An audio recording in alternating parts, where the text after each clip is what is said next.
오늘 하나님께서 우리에게 주신 하나님의 말씀은 요한복음 7장 53절부터 8장 11절까지 말씀입니다. 신약성경 157면에 기록되어 있습니다. 하나님 말씀 요한복음 7장 53절에서 8장 11절까지의 말씀, 저와 여러분이 한 절씩 교독하여 읽고 마지막 절을 함께 읽겠습니다. 다 각각 집으로 돌아가고 아침에 다시 성전으로 들어오시니 백성이 다 나아오는지라 앉으사 그들을 가르치시더니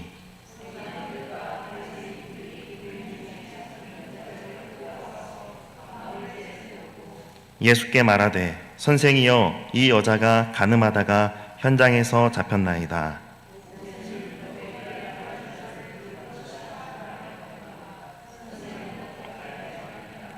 그들이 이렇게 말함은 고발할 조건을 얻고자 하여 예수를 시험함이로라. 예수께서 몸을 굽히사 손가락으로 땅에 쓰시니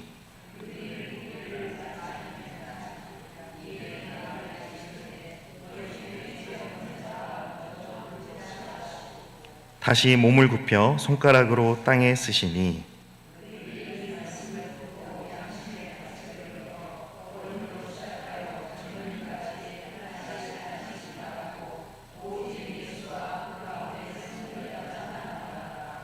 예수께서 일어나사 여자 외에 아무도 없는 것을 보시고 이르시되 여자여 너를 고발하던 그들이 어디 있느냐?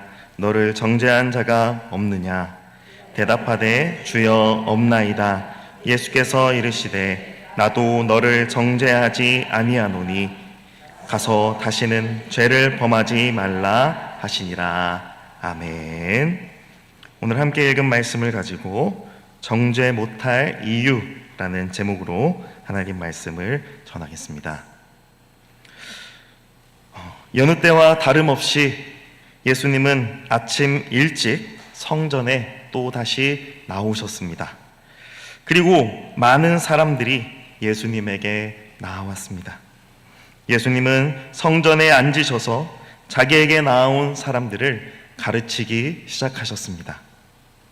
예수님의 은혜로운 말씀을 듣고 있던 그곳에 불청객이 찾아왔습니다. 바로 서기관과 바리새인들이었습니다. 그들은 가늠하다 붙잡힌 여인을 끌고 와서 사람들이 모인 그곳 정중앙에 그 여인을 세웠습니다. 그리고 예수님에게 말합니다. 선생님, 이 여인은 간음하고 있는 현장에서 붙잡혔습니다. 율법에 보면 모세가 명령하기를 이와 같은 여자를 돌로 치라고 하였는데 선생님은 어떻게 말하시겠습니까? 이렇게 물어봅니다. 그들은 간음하는 중에 붙잡힌 여자를 모세 율법에 따라 돌로 쳐 죽여야 한다 주장했고, 이에 대해 예수는 어찌 생각하는지 물어보았습니다. 그런데 그들이 이런 행동을 한 이유는 오늘 말씀 6절에서 알 수 있듯이 예수님을 고발할 조건을 얻기 위해 시험하려는 것이었습니다. 앞서 바리새인들은 아랫사람들을 보내어 예수님을 체포해서 끌고 오라 그렇게 명령했었습니다. 그런데 아랫사람들이 일 처리를 제대로 하지 못하자 본인들이 직접 나선 것 같습니다. 그들은 예수님을 시험하고자 이 모든 일을 주도했고 예수님이 하는 말을 트집 잡아서 고발하려 했던 것입니다. 모세율법은 이러이러하게 규정하고 있는데 과연 예수라고 하는 저 선생은 어떻게 말하는지 한번 시험해보고자 이 일을 꾸민 것입니다. 만약 예수가 이 간음한 여인에 대해 율법에서 어긋나게 말을 한다면 예수는 고발당할 조건에 책잡히는 것이고 그들이 직접 붙잡아서 유대 재판에 세울 수 있을 것이다 이렇게 생각했던 모양입니다. 서기관들과 바리새인들의 이러한 계략은 뭔가 자신들이 율법을 잘 지킨다라는 것을 드러냄과 동시에 예수는 율법에서 벗어난 이단자, 그렇게 만들려는 속셈이 있었던 것이죠. 마치 그들은 예수님 앞에 올무를 놓는 것과도 같습니다. 누군가를 시험한다라는 것은 그 사람 앞에 장애물을 놓거나 올가미를 놓아서 그 사람으로 하여금 넘어지고 함정에 빠지게 만드는 그것과 같은 것입니다. 이러한 행동을 가장 좋아하는 인물이 누가 가장 이러한 행동을 좋아할까요? 바로 사탄 마귀가 가장 좋아하는 행동이 바로 이 올무를 놓는 일입니다. 예를 들어서 누가복음 4장의 말씀을 보면 공생애를 시작하며 성령 충만을 받은 예수님께서 광야에서 사탄 마귀에게 시험 받으십니다. 마귀가 했던 시험은 돌이 떡이 되게 하는 것, 그리고 마귀를 향해 절하는 것, 그리고 하나님을 시험하는 것이었습니다. 마귀는 예수님을 시험하면서 예수님이 가지신 인성, 즉 사람의 본성을 유혹하여 넘어뜨리려고 했습니다. 심지어 마귀는 구약 성경 말씀을 가지고 예수님을 시험하였습니다. 성전 꼭대기에서 뛰어내리라는 이 세 번째 시험에서 마귀는 구약 성경의 시편 91편 말씀을 인용하면서 하나님이 너를 위하여 그 사자들을 명하사 너를 지키게 하시리라, 너가 뛰어내려도 이 말씀처럼 너는 죽지 않을 것이다, 그렇게 유혹했습니다. 즉 성경 말씀을 가지고도 예수님을 넘어뜨리고자 유혹했던 것입니다. 그런데 예수님은 그렇게 자기를 유혹하는 사탄 마귀를 향해서 뭐라고 대답하십니까? 누가복음 4장 12절 말씀 이렇게 대답하십니다. 예수께서 대답하여 이르시되 주 너의 하나님을 시험하지 말라 하였느니라. 아멘. 성경 말씀을 왜곡시켜 예수님을 유혹하고자 했던 마귀에게 예수님은 성경 말씀으로 대적하시며 마귀의 시험과 유혹을 물리치셨습니다. 마귀는 성경 말씀을 왜곡하여 예수님을 유혹했지만 예수님은 그러한 마귀의 유혹에 넘어지지 않으시고 오히려 하나님 말씀을 올바르게 선포하심으로 사탄 마귀를 물리치셨습니다. 오늘 우리가 읽은 요한복음 말씀에 서기관과 바리새인들 역시 구약 성경인 모세 율법에 근거하여 예수님을 고발하려고 지금 시험하고 있습니다. 사탄 마귀가 예수님에게 시험했던 것처럼 말입니다.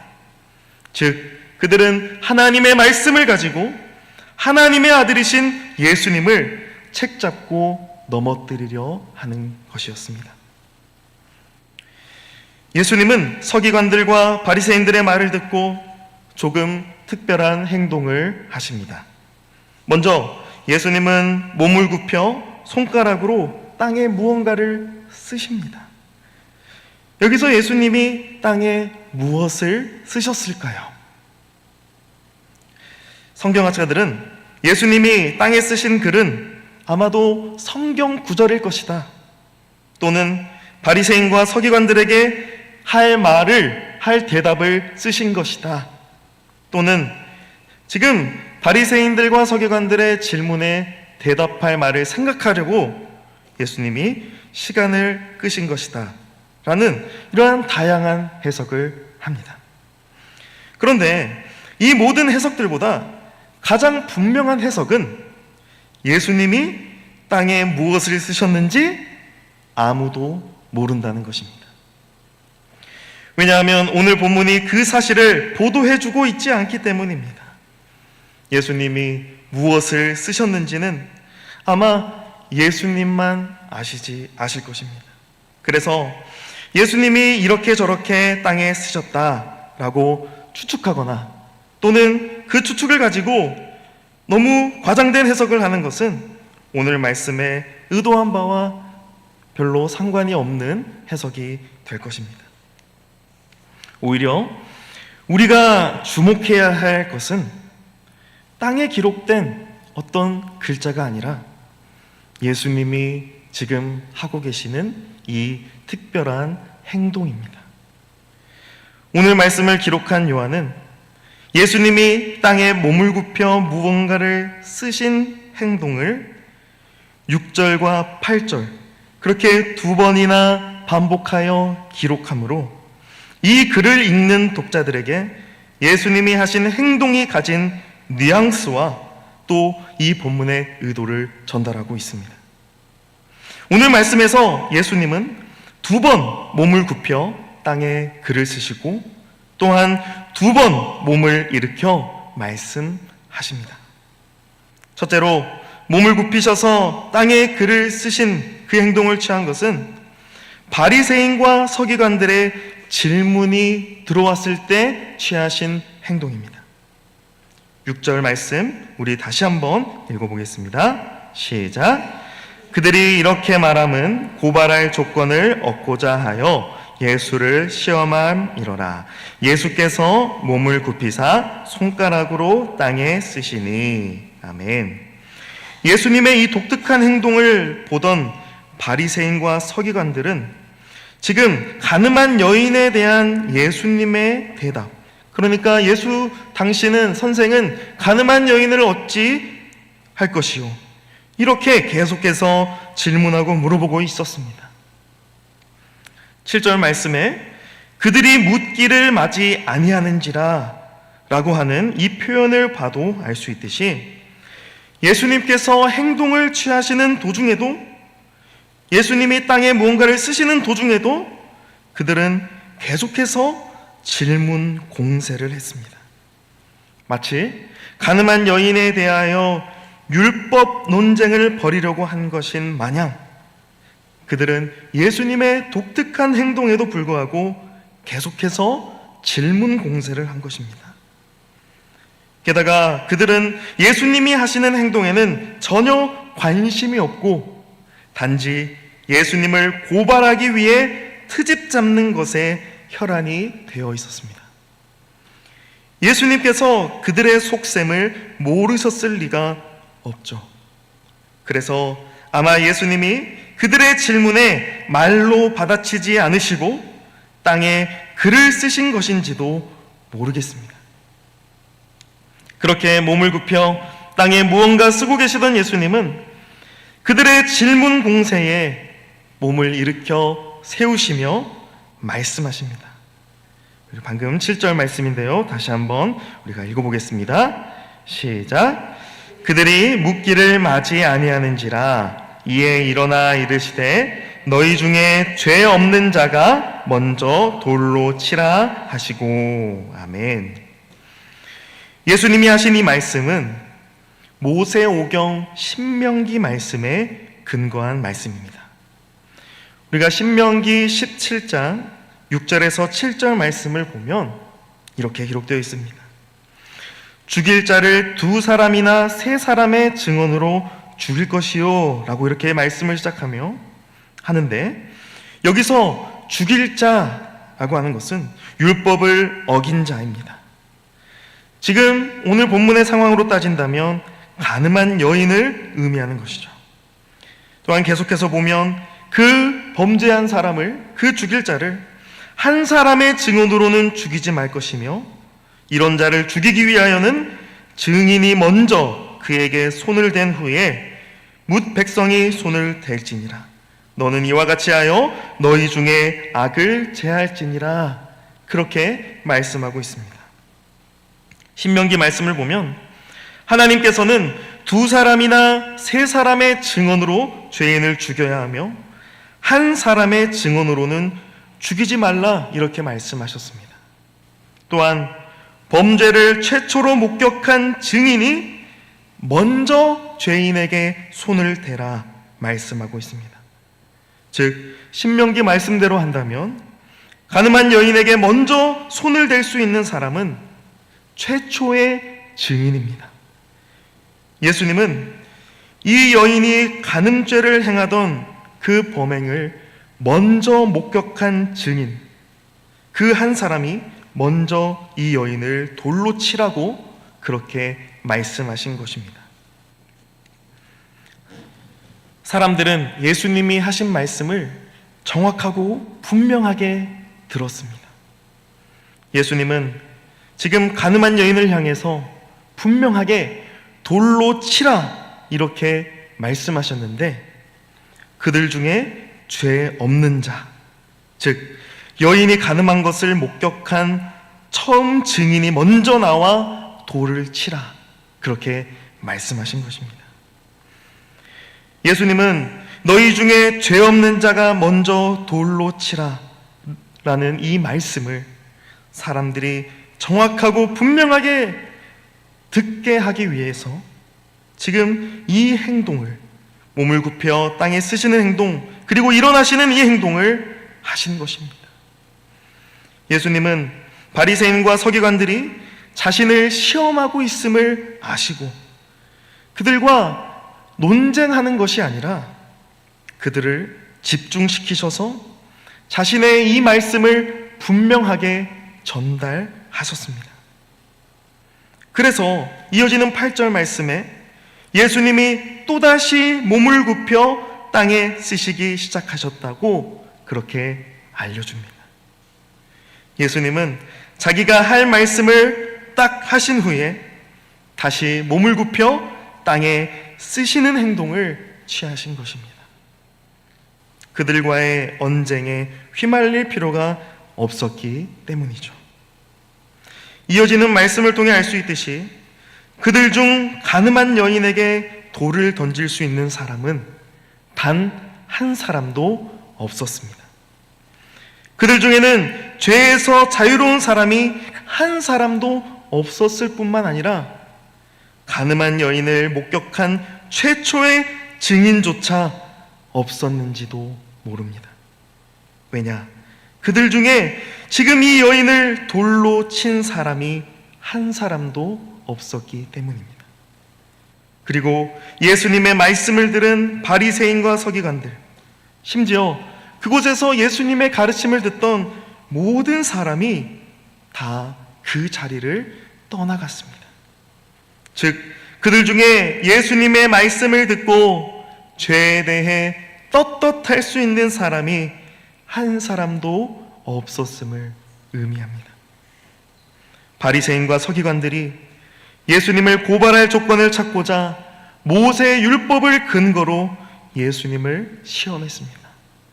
그러나 예수님 역시 모세의 율법에 근거한다면 너희 역시 죄인이다라는 것을 말씀으로 증명하셨습니다. 그들은 모세의 율법으로 예수님을 고발하려고 이 모든 상황을 꾸몄지만 정작 이 상황으로 인해 자신들의 죄악됨이 책잡히게 되어서 모두가 다 그 자리를 떠나게 되었습니다. 어른으로부터 시작하여 젊은이에게 이르기까지 그 누구도 가늠한 여인을 향해 돌을 던질 수 있는 그 조건에 부합할 수 없었던 것입니다. 다시 말해 그 누구도 예수님의 말씀을 거슬러서 가늠한 여인을 정죄할 수 없었다라는 것입니다.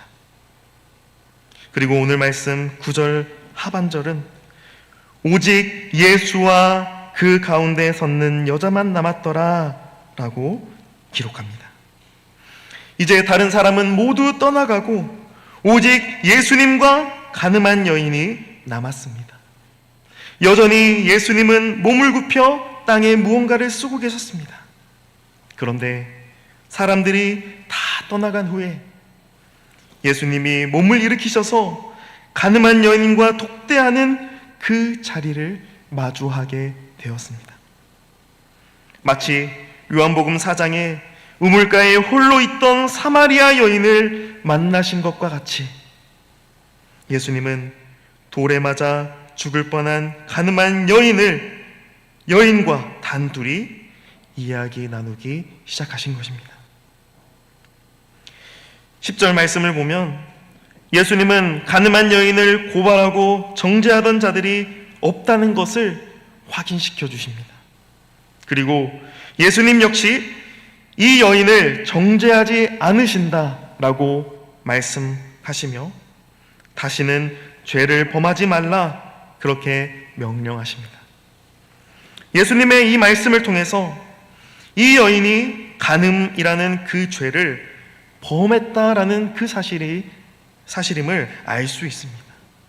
그러나 예수님은 이 여인을 정죄하지 않으시고 앞으로 죄를 범하지 말라 이렇게 명령하시는 겁니다.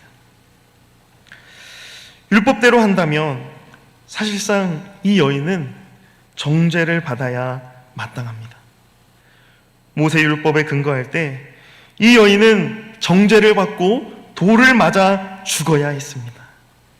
그러나 이 여인을 정죄할 수 있는 사람은 단 한 사람도 없었습니다. 어떻게 이런 일이 일어날 수 있었을까요? 만약 예수님이 계시지 않았다면 이 여인이 이 자리에서 살아있을 수 있을까요?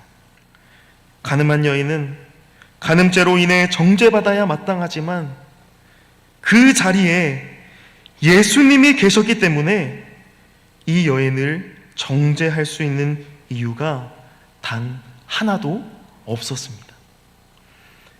바리새인과 서기관들은 율법을 가지고 예수님을 고발하려고 이 모든 일을 꾸몄습니다. 그들은 가늠한 여인까지 끌고 와서 이 모든 상황을 통해 예수님을 고발하려고 했습니다. 그들의 목적은 예수님의 말씀에 올무를 놓아 율법을 어기게 하여 예수를 재판에 넘기는 것이었습니다. 그러기 위해 가늠한 여인까지 정죄하려고 한 것이며 또한 그들은 예수님 역시 정죄하려고 했던 것입니다. 하지만 그들은 예수님의 말씀 앞에서 가늠한 여인을 정죄할 수 없었고 예수님을 고발하거나 정죄할 수 없었습니다. 왜냐? 예수님은 그 누구에게나 정죄 못할 이유가 되시기 때문입니다. 율법은 그 자체로 놓고 보면 정죄의 도구, 다시 말해 사탄의 도구가 되어버립니다. 그래서 율법을 인용하여 자기가 재판장이 되고 자기가 정죄자가 되고 비난자가 되어버립니다. 그러나 율법은 반드시 예수님과 예수님의 말씀으로 해석되고 적용되어야 합니다. 타락한 인간은 율법을 가지고 사람을 죽이는 것, 고발하는 것, 정죄하는 것에 혈안이 되어 있지만 예수님은 이 율법을 통해 사람을 살리고 사람을 용서하고 사람을 죄에서 용서하는 그 길을 제시해 주시는 분이십니다. 이것이 바로 오늘 말씀을 통해 우리에게 말씀하시는 정죄 못할 이유입니다. 예수님이 없다면 우리는 모두 바리새인들과 서기관들 같이 또는 유대인들과 같이 율법을 가지고 누군가를 정죄하는 자들이며 또한 반대로 가늠한 여인같이 율법으로 인해 정죄받아야 할 자들입니다. 그러나 예수님께서 율법과 우리 사이에 중보자가 되셔서 우리가 받아야 할 정죄를 모두 물리쳐 주십니다. 또한 우리가 누군가를 정죄할 수 있는 이유 역시 중보자 예수 그리스도께서 다 물리쳐 주십니다. 율법을 해석하는 유일한 기준, 그것은 바로 오직 예수님과 예수님의 말씀이기 때문입니다.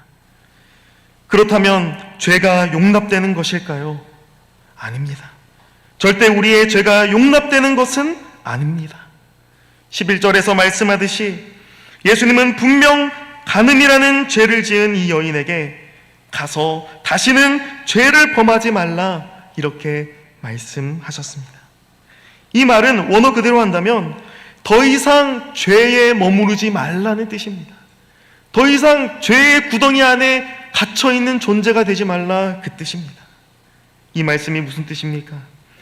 이 여인은 율법에 준하여 정죄받는 것이 마땅하나 예수님은 죄의 용서를 베푸시며 또한 앞으로 더 이상 죄 가운데 머무르지 못하게 하시는 분이라는 그러한 뜻입니다.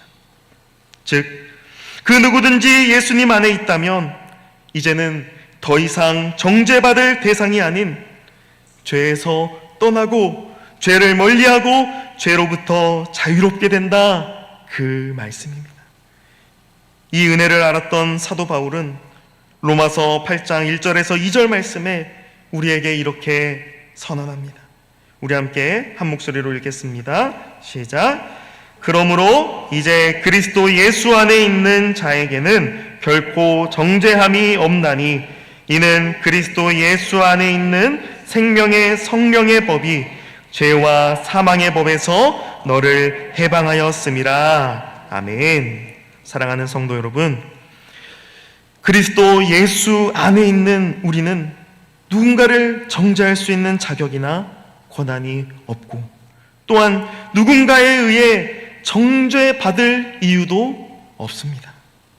우리 모두가 예수님과 그의 말씀 앞에 설 때 누군가를 향해 정죄하며 돌을 던질 수 있는 자격이 없다, 그 말씀입니다.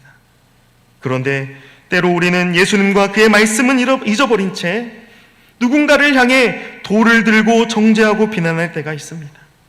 또한 반대로 가늠한 여인처럼 누군가에 의해 정죄받고 돌 던짐을 당하는 자리에 놓일 때가 있습니다. 하지만 그럴 때마다 우리는 오늘 주님의 말씀을 기억하며 마음에 새겨야 합니다. 너희 중에 죄 없는 자가 돌로 치라.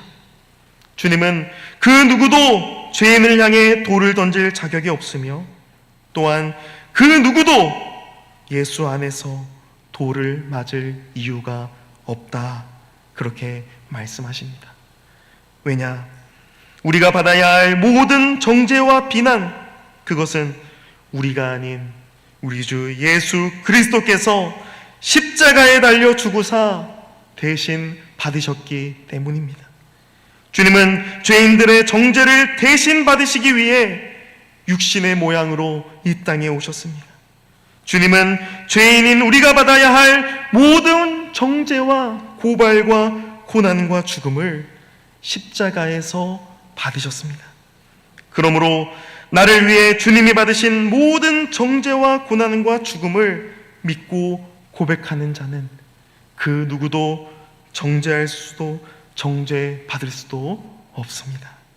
예수님은 우리가 당해야 할 모든 정죄와 비난과 참소를 대신 받으셨기 때문에 우리는 이제 그리스도 예수 안에서 더 이상 정죄와 비난과 참소의 대상이 아닙니다. 사랑하는 성도 여러분, 혹시나 이 말씀이 죄를 용인한다는 말로 들리지 않기를 바랍니다.